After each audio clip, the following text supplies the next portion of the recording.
Hi, praise be to God. The word of the Lord in this video is about faith. How much faith do you have? Every individual has a different amount of faith.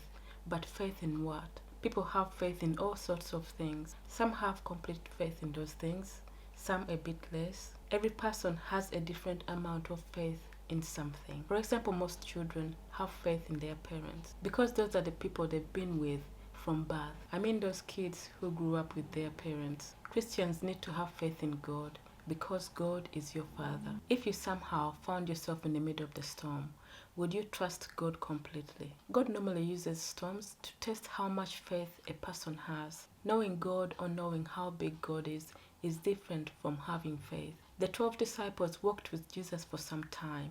They knew how much power he had, but were still shaken, and they were really shaken in the storm.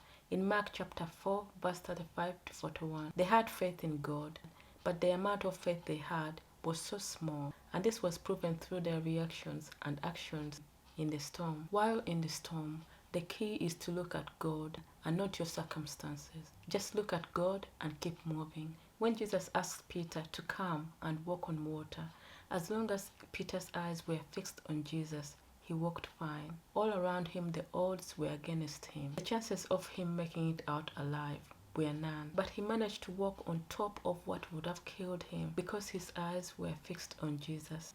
As soon as he took his eyes away from Jesus and started to look at his circumstances, he started to sink. He was overcome with fear and started to sink. Fear is what causes most people to sink and possibly drown. It is impossible to do anything or move forward when you are afraid. Anxiety, suicidal thoughts, all sorts of worry most often come from fear, and that's why more and more people are drowning these days. All through the Bible, God urges believers not to fear in his word. Know that fear is your number one enemy as a believer.